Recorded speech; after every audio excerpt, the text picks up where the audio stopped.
신약성경 321면 빌립보서 3장 10절에서 14절까지의 말씀입니다. 하나님의 말씀을 봉독하겠습니다.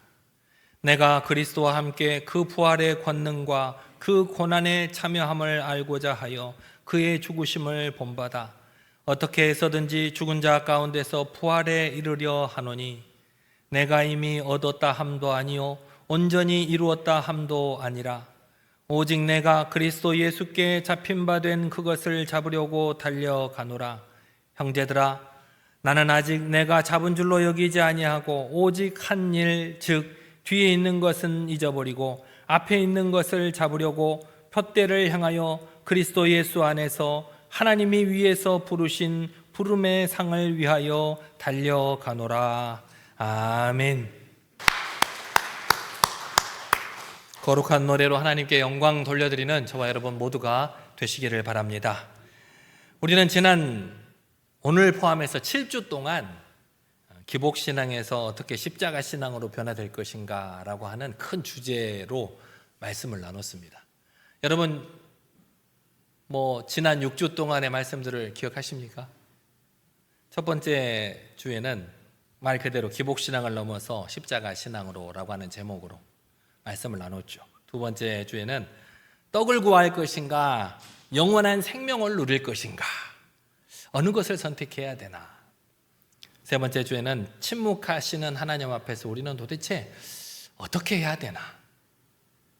네 번째는 이해할 수 없는 하나님 앞에서 도저히 내 머리로는 이해할 수 없는 그 하나님의 명령에 우리는 순종할 것인가 말 것인가 그런 걸 고민해보는 주일이었고, 다섯 번째로는 가시가 은혜가 될 때 내 육신의 가시, 내 고통, 내 부끄러움, 연약함이 어떻게 내 삶의 은혜로 나타나는가.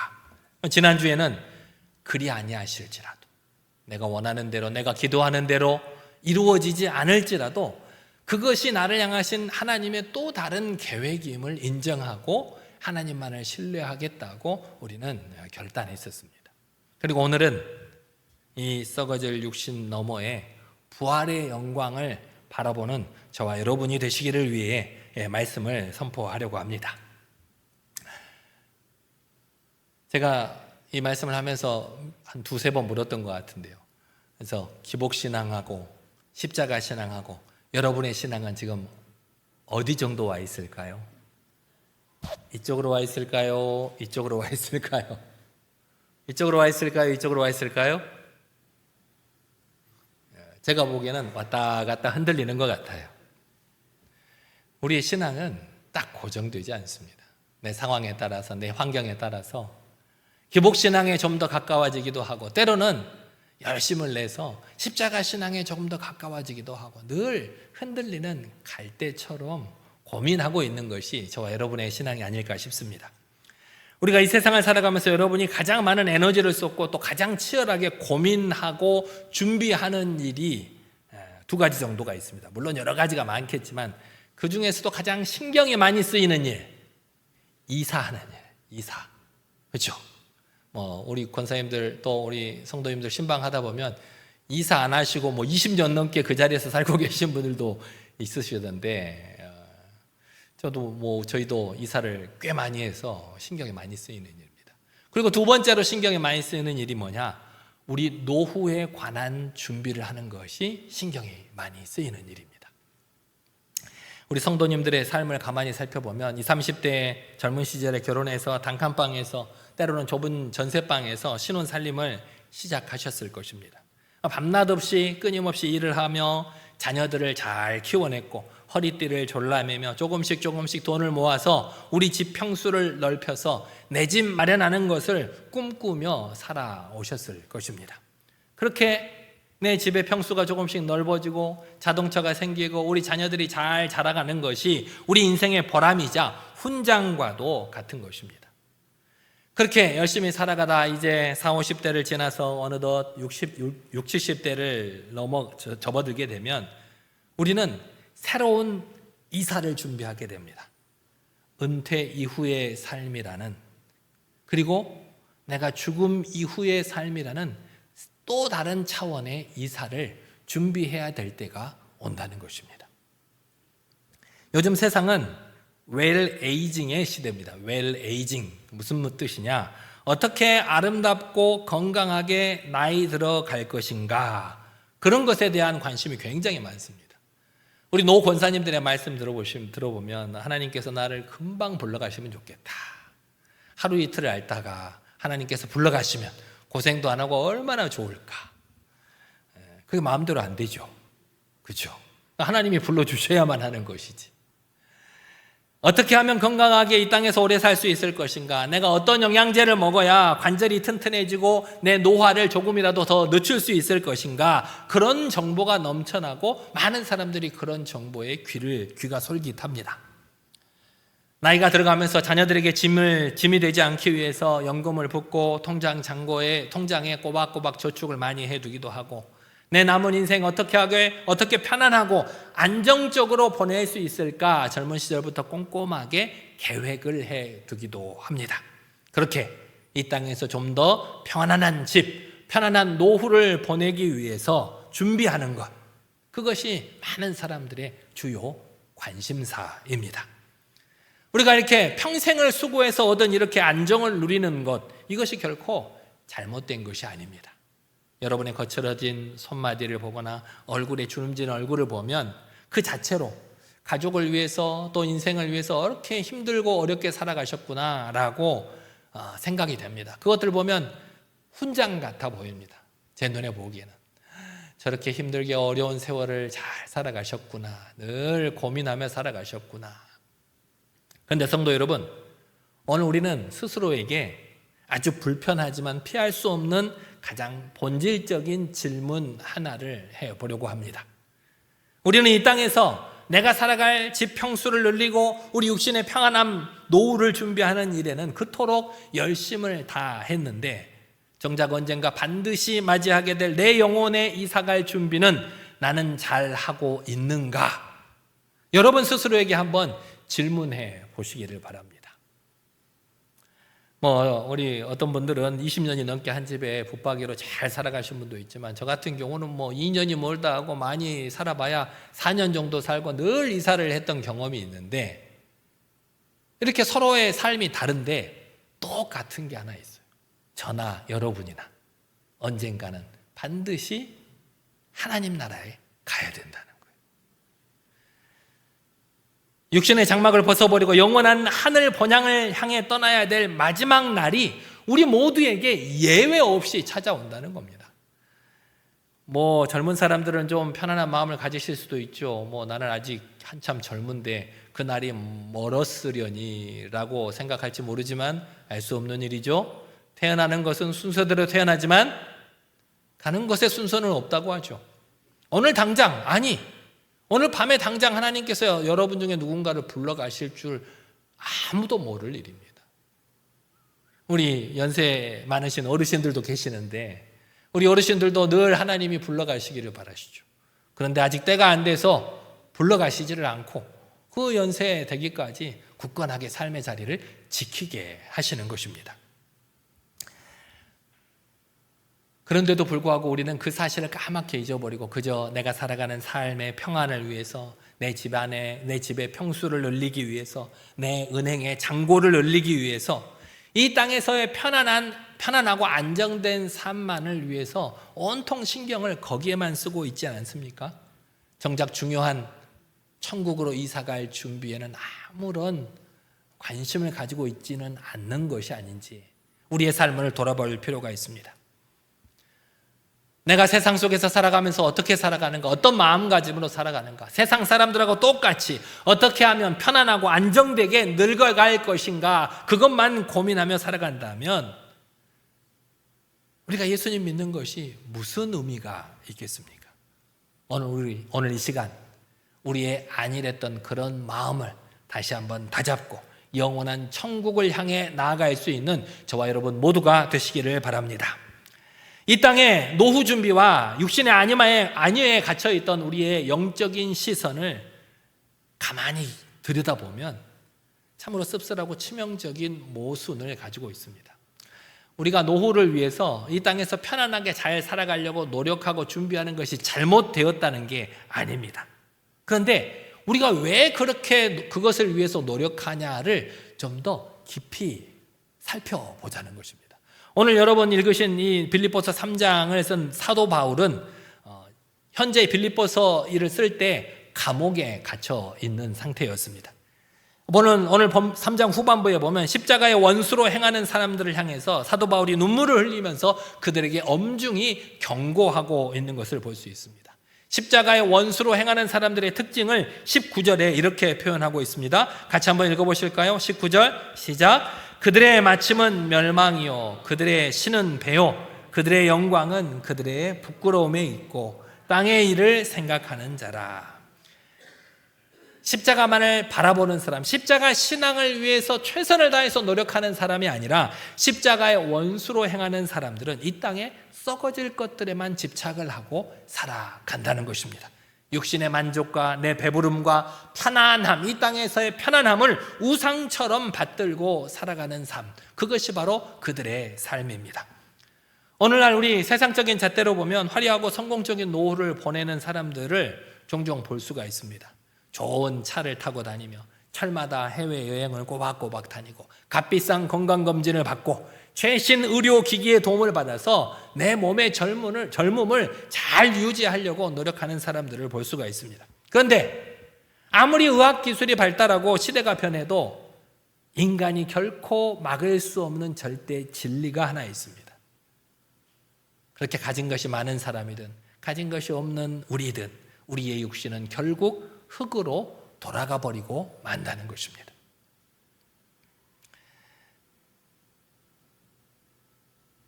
목사로서 장례를 치를 때가 많이 있습니다.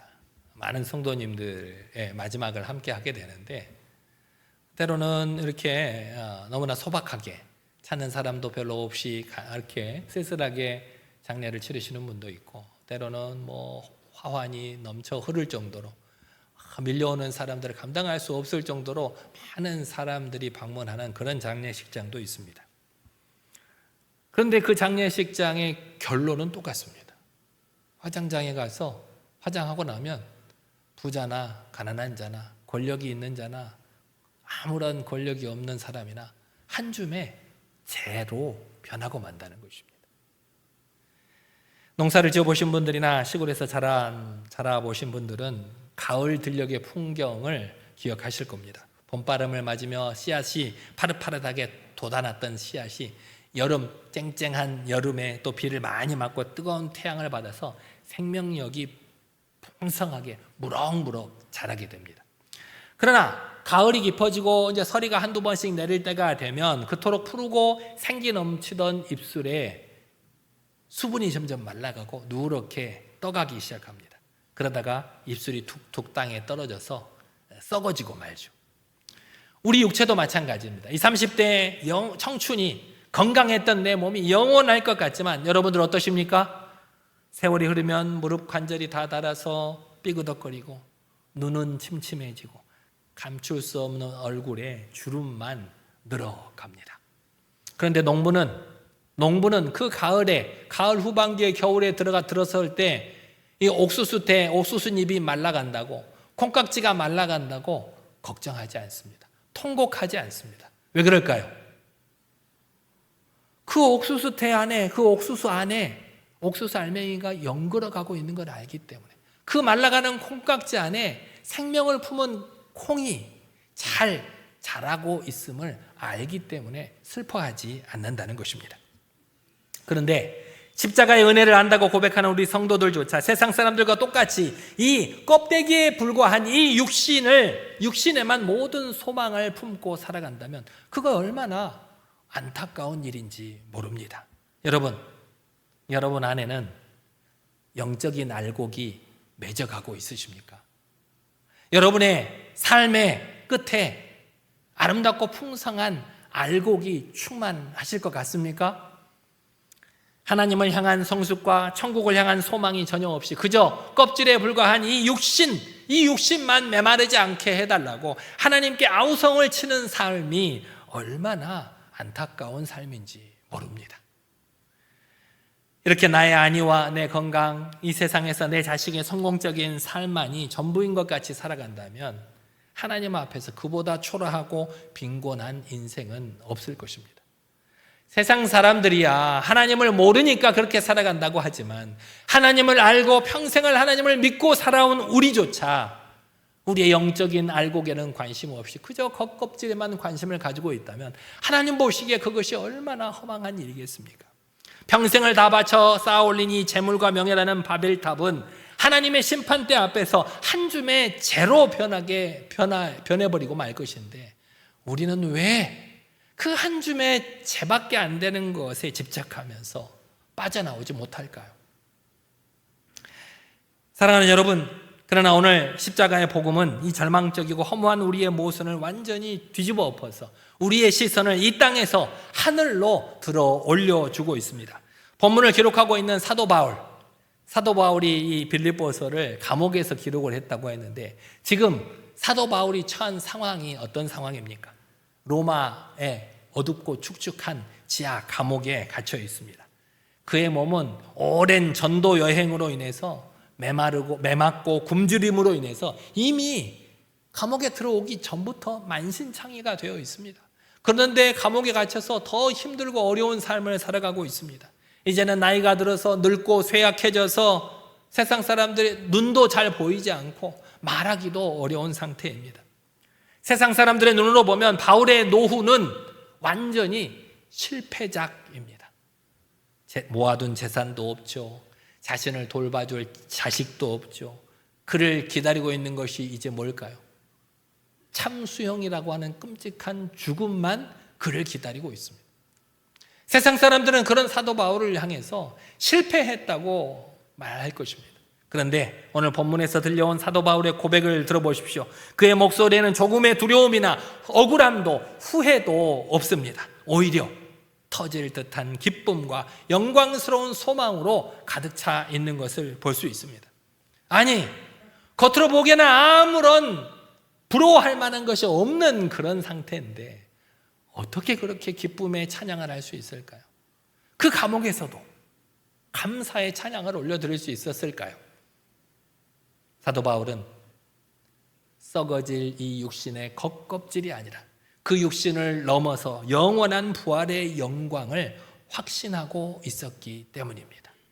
오늘 본문 10절과 11절에서 바울은 가슴을 치면서 이렇게 외치고 있습니다. 같이 한번 읽어보시겠습니다. 시작. 내가 그리스도와 그 부활의 권능과 그 고난에 참여함을 알고자 하여 그의 죽으심을 본받아 어떻게 해서든지 죽은 자 가운데서 부활에 이르려 하노니.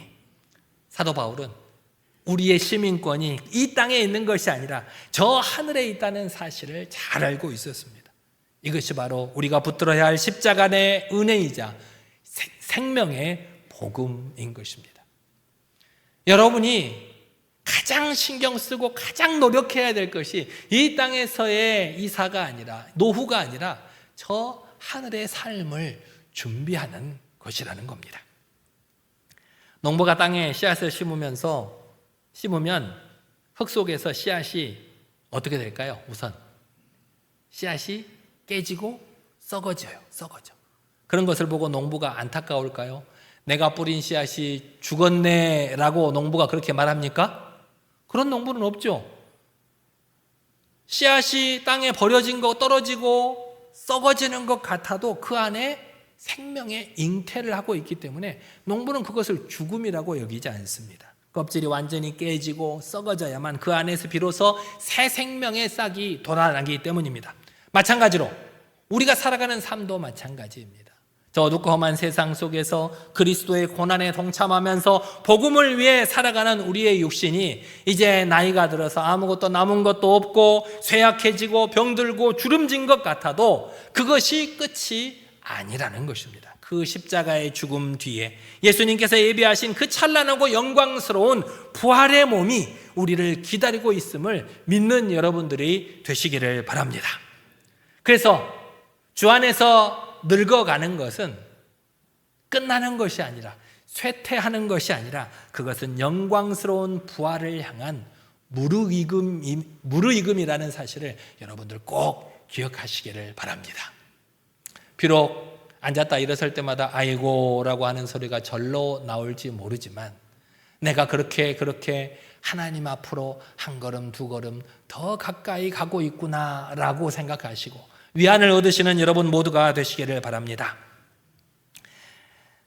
연로하신 부모님들이 세상을 떠나시면 남겨진 자녀들은 장례를 치르고 난 후에 복잡하고 현실적인 문제들을 맞이하게 됩니다.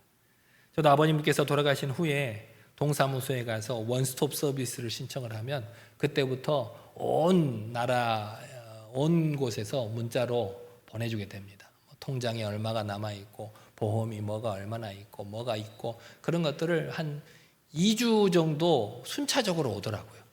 그래서 좀 마음이 좀 그랬어요. 잘 아버지 돌아가셔서 잘 마음을 추스린 것 같았는데 띵동 하고 누구 뭐 재산이 어떻게 됐습니다. 어디가 얼마만큼 있습니다. 그러니까 자꾸 생각나게 되잖아요. 부모님이 남기신 집이나 토지를 명의 이전해야 되고 상속세를 계산해서 세금을 내야 되고 또 고인의 은행 계좌, 비밀번호, 인증서 그런 것들을 정리하기 위해서 수많은 행정적인 절차를 밟아야 됩니다. 이것 가져와라 저것 가져와라 또 그래서 은행에 가서도 한두 번 가는 게 아니라 동사무소도 왔다 가고 은행도 또 왔다 가야 되고 수많은 일들을 맞이하게 됩니다. 그런데 안타깝게도 이렇게 고인의 유산을 정리하는 과정에서 자식들을 위해서 부모들이 뼈 빠지게 모았던 그 물질적인 유산 때문에 자녀들이 서로 간에 얼굴을 붉히고 평생 원수가 돼서 남담처럼 갈라서는 비극적인 가정을 우리는 우리 주변에서도 쉽게 볼 수 있습니다. 재산이 많은 사람들은 멱살 잡고 싸우지 않습니다. 재판정에 가서 재판하면 딱 끝나요. 재산이 얼마 안 되는 부모들의 자식들이 멱살을 잡고 싸운대요. 얼마 되지 않는 돈을 가지고. 참 안타깝죠. 그런데 이와는 전혀 다른 믿음의 유산을 남긴 한 가정이 있었습니다. 평생을 가난한 개척교회에서 장로님과 권사님으로 섬기셨던 부모님이 때가 돼서 하나님의 부르심을 받고 돌아가신 후에 자녀들이 부모님의 유품을 정리하기 위해서 시골의 작은 집으로 가서 낡은 장롱을 열어봤답니다. 그곳에는 물려줄 통장이나 땅 문서가 있는 것이 아니라 손때 묻은 낡은 그리고 찢어진 성경책 한 권과 빛바랜 노트 몇 권이 그 농장 안에 있더랍니다. 그 노트를 펼쳐보니까 부모님이 젊은 시절부터 새벽마다 자녀의 이름을 부르며 하나씩 눈물로 기도하던 기도의 제목들, 또 부모님이 인생을 살아가면서 힘들고 어려운 일을 겪었을 때 하나님께 기도했던 기도의 제목들이 빼곡하게 적혀 있더래요. 우리 큰아들 고3 때 열병을 앓았는데 주님께서 고쳐주심에 감사합니다. 우리 사업이 무너져서 온 가족이 길거리에 나앉을 뻔했을 때 까마귀를 통해서 우리 가정을 먹이신 주님의 은혜를 찬양합니다. 남겨진 자녀들은 그 낡은 기도 노트를 돌려 읽으면서 펑펑 눈물을 흘렸답니다. 돈으로는 환산할 수 없는 그 영적인 유산, 십자가의 흔적을 고스란히 담은 그 믿음의 유산이 이 남겨진 자녀들의 가슴에 천국의 소망을 심게 했고 온 가족을 그리스도 안에서 하나로 묶여지게 만들었다는 것입니다. 사랑하는 성도 여러분, 하나님께서는 아무런 자격 없는 우리에게 천국의 시민권을 허락하셨고 썩지 아니할 영원한 생명을 약속해 주셨습니다. 그런 은혜를 우리가 받아 누리고 살아가고 있습니다. 그렇다면 우리는 훗날 우리 자녀들에게, 우리 다음 세대들에게 어떤 유산을 물려주어야 하겠습니까? 우리 자녀들이 그나마 이 험한 세상 속에서 좀 더 편안하게 살아갈 수 있도록 재산 하나 더 물려주는 것도 소중할 줄 모릅니다만 그 재산 얼마 가지 못합니다. 그것 때문에 오히려 싸우는 사람이 얼마나 많은지 몰라요. 싸우는 것이 아니라 주님 안에서 하나가 되고 그 안에 믿음의 천국의 소망을 남겨줄 수 있는 그런 것을 유산으로 남길 수 있는 저와 여러분 모두가 되시기를 바랍니다. 사랑하는 동암교회 성도 여러분, 부활의 영광과 하늘의 시민권을 소유한 자로 살아가는 우리의 남은 인생은 저 어둡고 험한 세상 속에 살아가는 사람들과는 이제 달라져야 합니다. 단순히 내 한 몸 아프지 않고 내가 이 땅에서 살아가는 동안 돈 걱정 없이 편안하게 살다 가는 웰에이징에만 관심을 가질 것이 아니라 오늘 우리는 사도 바울처럼 하나님의 영광을 위하여 어떻게 죽일 것인가, 어떻게 잘 죽을 것인가를 고민하는 저와 여러분 모두가 되시기를 바랍니다. 사도 바울이 뭐라고 고백했냐? 오늘 본문 12절과 14절 말씀, 여러분의 고백처럼 한번 다 같이 말씀을 읽어보겠습니다. 시작. 오직 내가 그리스도 예수께 잡힌 바 된 그것을 잡으려고 달려가노라. 표대를 향하여 그리스도 예수 안에서 하나님이 위에서 부르신 부름의 상을 위하여 달려가노라. 이것이 사도 바울의 고백이 아니라 저와 여러분의 참된 고백이 되시기를 바랍니다. 죽음을 준비하라고 했다고 해서 단지 수의를 준비하고 묘자리를 보러 다니는 그런 장례 절차를 준비하라는 것이 아닙니다. 거룩한 죽음, 웰 다잉을 준비하라는 것입니다.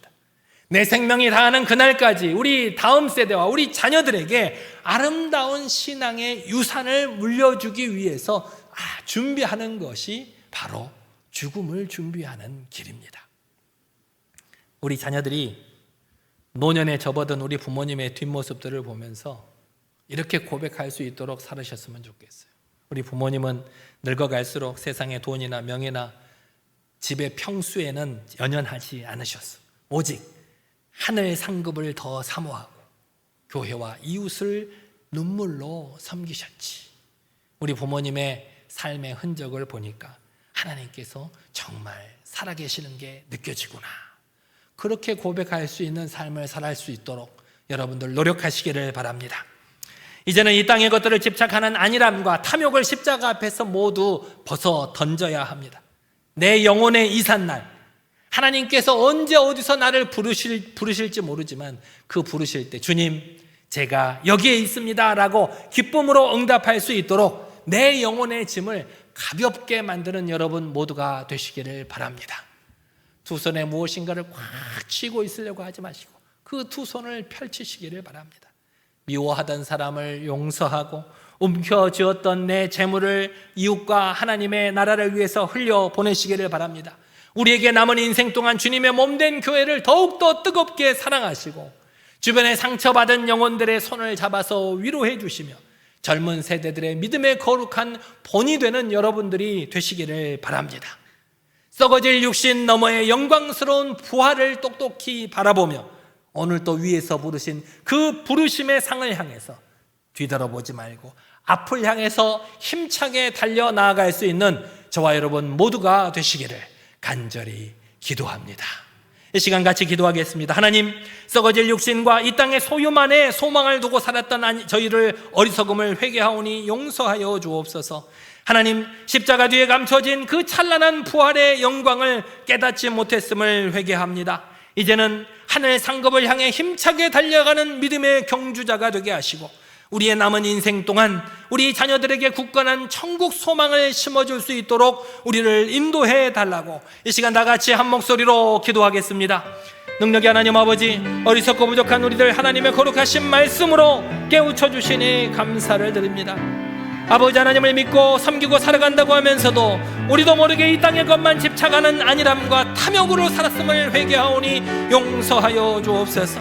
하나님께서 우리를 부르실 때 주님 제가 여기 있습니다 라고 기쁨으로 응답할 수 있도록 인도하여 주옵소서. 아버지, 내게 남은 인생 동안 미워하던 사람을 용서하고 내 두 손에 꽉 움켜쥐었던 재물을 하나님과 하나님의 거룩한 이웃들을 위에 흘려보내게 하시고 우리의 남은 인생 동안 주님의 몸된 교회를 더욱 뜨겁게 사랑하고 상처받은 영혼의 손을 잡아 일으키며 젊은 세대들에게 믿음의 거룩한 본을 보일 수 있는 우리들이 될 수 있도록 인도하여 주옵소서. 아버지 하나님, 십자가 뒤에 감춰진 그 찬란한 부활의 영광을 깨닫지 못했음을 회개합니다. 주님의 부활만을 바라보며 이제 우리 육신의 것들을 내려놓고 그 주님만을 바라보며 살아갈 수 있도록 역사하여 주옵소서. 하늘 상급을 향해 힘차게 달려가는 믿음의 백성들이 다 될 수 있도록, 그리하여 우리의 사랑하는 자녀들에게 굳건한 천국 소망을 물려주는 아버지 우리 모든 성도가 될 수 있도록 인도하여 주시옵소서. 함께하여 주실 줄 믿사옵나이다.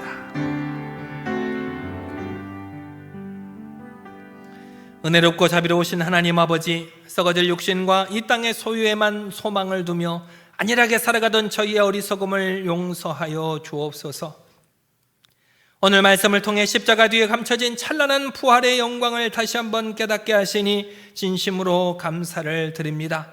이제는 단순히 육신의 편안한 노후만을 구하는 삶을 넘어서 위에서 부르신 하늘 상급을 향해 푯대를 바라보며 힘차게 달려가는 믿음의 경주자가 바로 우리가 될 수 있도록 인도하여 주옵소서. 저희에게 허락하신 남은 인생 동안 저희의 삶이 다음 세대와 자녀들에게 굳건한 천국의 소망을 심어주는 아름다운 영적 계승의 통로가 되게 하여 주시고, 성령께서 우리의 걸음을 친히 인도하여 주옵소서. 예수님 이름으로 간절히 기도드리옵나이다. 아멘.